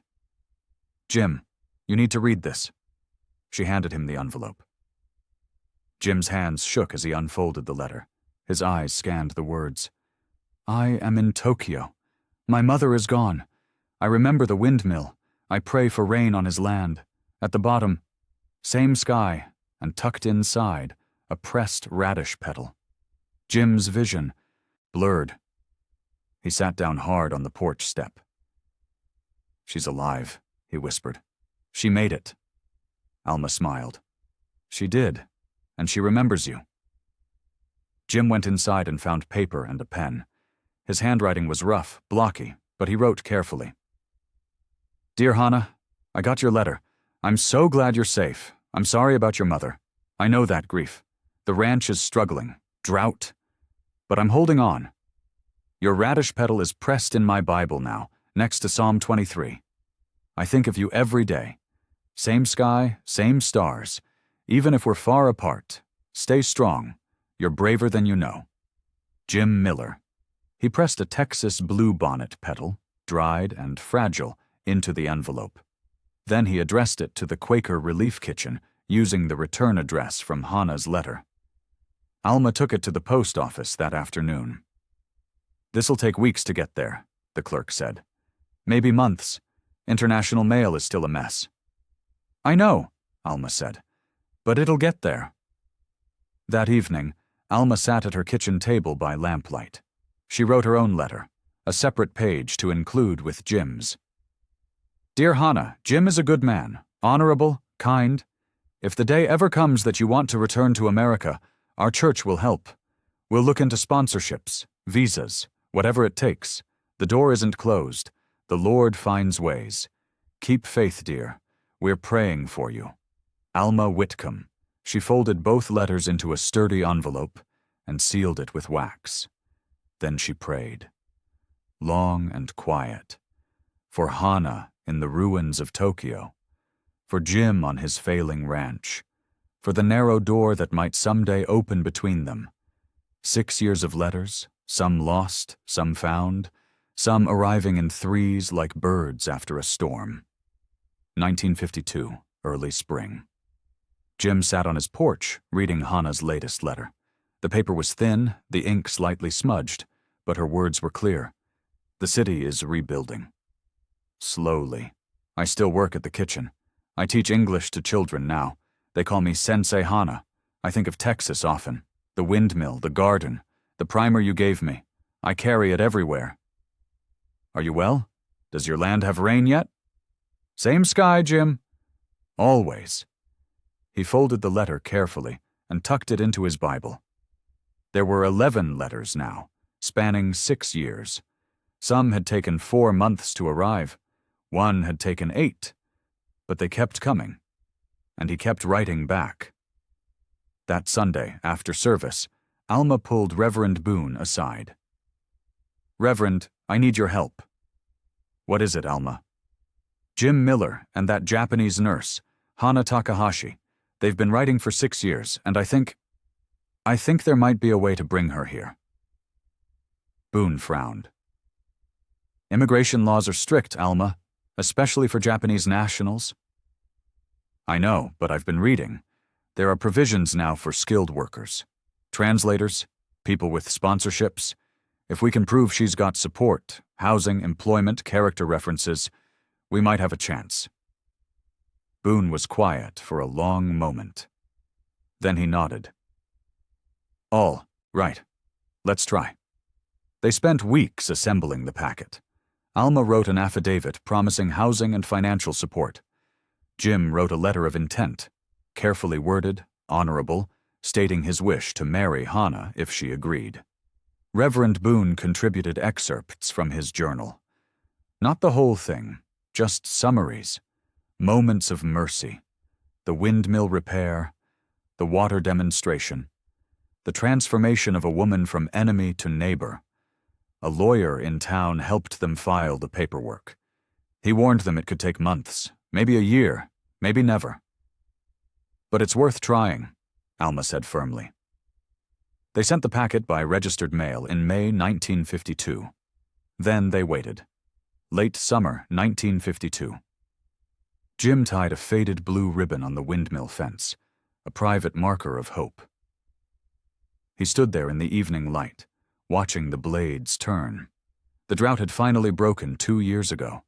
The ranch was recovering, slow but steady. Cattle were healthy. Grass was green. He'd rebuilt the stock tanks, fixed the fences, planted winter wheat. He was ready for whatever came next. He whispered to the wind, "Come home, Hannah. Please come home." 4 months and 2 telegrams later, the embassy stamp thumped the paper. Approved. Winter, 1952. Tokyo. Hannah sat in the Quaker kitchen, staring at the letter in her hands. Her fingers trembled. Immigration visa approved. Report to U.S. Embassy for final processing. Ruth, the kitchen director, read over her shoulder. "Oh, Hannah, you're going back." I can't believe it." "Believe it." Ruth hugged her tight. "You've earned this. Now go build your life." The processing took 2 weeks. Medical exams, interviews, questions about her translator skills, her nursing background, her connections in America. The embassy official, a tired-looking man with wire-rimmed glasses, reviewed her file. "You've got strong references, church sponsorship, housing arranged, and—" He glanced up. "A marriage proposal?" Hannah's cheeks flushed. "Yes, sir." "Is it legitimate? Not just for the visa?" "It's real," she said quietly. "Very real." He stamped her papers. "Good luck, Miss Takahashi. Welcome to America." Her Quaker friends threw a small farewell party. They gave her a sturdy suitcase, second-hand, but good. Inside, they'd packed extra clothes, a wool coat, a thermos for tea. Ruth pressed a small Bible into her hands. For the journey, Psalm 23 is marked. Hannah hugged her. "Thank you for everything. Go with God, Hannah, and write to us." The ship crossing was cold. Winter storms tossed the vessel like a toy. Hannah spent hours below deck, clutching the primer and the Bible, reading Psalms aloud to steady her seasick nerves. The Lord is my shepherd. 2 weeks at sea. Then the California coast appeared through morning fog. Immigration processing at the port was thorough. Fingerprints, more questions, more stamps. Finally, they handed her a temporary visa card. You're cleared. Welcome to the United States. She walked through the gates on shaky legs, carrying her suitcase and her hope. Alma was waiting at the rail depot in San Antonio. She stood on the platform, scanning the crowd. When she saw Hannah, she waved frantically. "Hannah, over here!" Hannah ran. They met in a fierce hug. "Welcome home, dear. Welcome home." Alma wrapped a wool coat around Hannah's shoulders. "It's cold here in winter. Can't have you freezing." She poured hot coffee from a thermos. Hannah sipped it gratefully, hands wrapped around the cup. "Jim?" Hannah asked. "Is he?" "He'll be here. Had a lame horse this morning, had to see to it. But he's coming, I promise." An hour later, Jim's truck roared up to the depot. He jumped out, hat crushed in his hands, eyes wild. Hannah stood slowly. Their eyes met across the platform. He walked toward her, stopped 3 feet away, proper, respectful. "Welcome home," he said. His voice cracked. Hannah smiled through tears. "Same sky, same friend." "Same friend," he repeated. Then, carefully, "But maybe more than friends?" "Yes," she whispered. "More." He grinned, broad and bright. "Well, all right then," Alma laughed. "Oh, for heaven's sake, you two. Let's get out of this cold." That night at Alma's farmhouse, they sat at the kitchen table. The mantel clock ticked steady and slow. A fire crackled in the stove. The primer lay on the table between them. Worn. Loved. A bridge from then to now. Jim reached across and took Hannah's hand. "We'll take it slow. Do this right. Proper." "Yes. Right. But I've waited 6 years, Hannah. I can wait a little longer, however long you need." She squeezed his hand. "Thank you, Jim, for everything, for mercy." "Thank you," he said, "for not giving up." They sat in comfortable silence, hands clasped, the fire warm, the future opening like dawn. In the days between, Jim and Hannah visited the county clerk, posted bands at Alma's church, and fitted the ranch with a small catchment system for the calving pen. 2 weeks later. Early spring, 1953. The wedding was simple. Reverend Boone's chapel, white walls, plain wooden pews, sunlight streaming through tall windows. Townsfolk filled the seats, ranchers, church ladies, shopkeepers.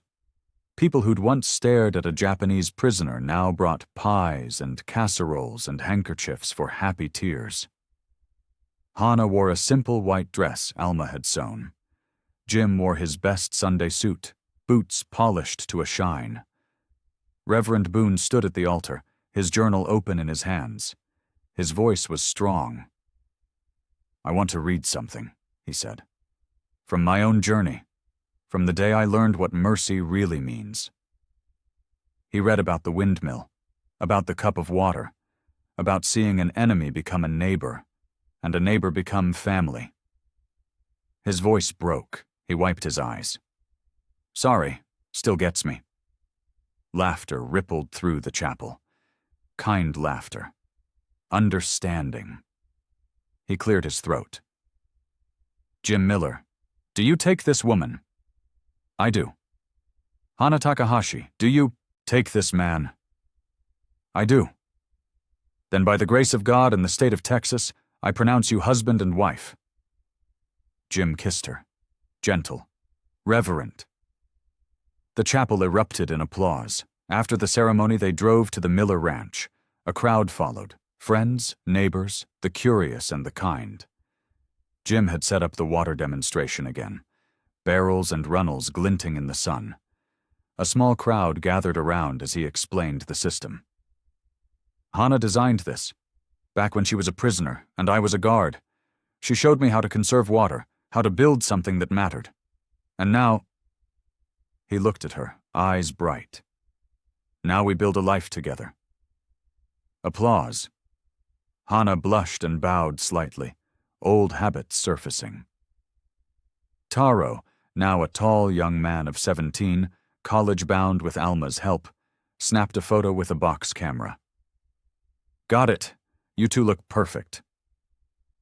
Supper was served on long tables in the yard, beef stew and cornbread, the same meal Hannah had eaten her first night in the camp 7.5 years ago. But this time it tasted like celebration. She ate slowly, savoring every bite. Carrots, potatoes, thick gravy, and this time she wasn't alone. Jim sat beside her, his hand warm in hers. Alma raised a glass of sweet tea.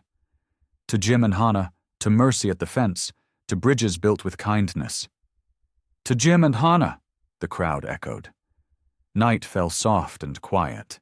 The guests left in trucks and wagons, waving goodbye. Alma hugged them both tight. "You call if you need anything at all." "We will," Jim promised. "Thank you, Alma, for everything." "Oh, hush. The Lord did the work. I just opened a few doors." She drove away, tail lights fading into the dark. Jim and Hannah stood on the porch. The windmill turned slow and steady, blades catching moonlight. In the garden, radishes pushed tender green leaves through the soil, fast hope growing strong. By the water pump, a fresh bar of soap rested on a clean towel. A quiet token. A reminder. Jim slipped his arm around Hannah's shoulders. "Same sky." She leaned against him. "Same home." They stood in comfortable silence, listening to the windmill's soft creak. In the distance, cattle lowed. Coyotes yipped. The night wind whispered through the grass. The fence line stretched across the pasture, straight, strong, marking boundaries for cattle. But not for hearts. Never for hearts. Hannah looked up at the stars. The same stars she'd seen from Tokyo, from the Philippines, from the camp, from the ship. The same sky that had watched over her when she had nothing but hope and a worn primer. "Thank you," she whispered. "To Jim. To God. To the journey that had brought her here." Jim kissed the top of her head. "Welcome home, Hannah. For real this time." "Yes, for real." The windmill turned. The blades sang their quiet song. And two lives, once separated by war and wire and an ocean's width, finally rested side by side. Mercy at the fence had become mercy at the door. And the door stood open, wide and welcoming, leading home. In the years that followed, Jim and Hannah built more than a ranch. They built a legacy. The water systems Hannah designed became models for drought management across West Texas. Reverend Boone published his journal, a quiet meditation on mercy that touched thousands. Alma lived to see 3 Miller children born, each one taught to tend the garden and remember that radishes mean fast hope. And every evening, as the sun set and the windmill turned, Jim and Hannah stood on their porch and spoke the same 2 words. Same sky. Same home. Because mercy, once planted, grows deep and strong, roots reaching down through rock and soil, bearing fruit for generations to come.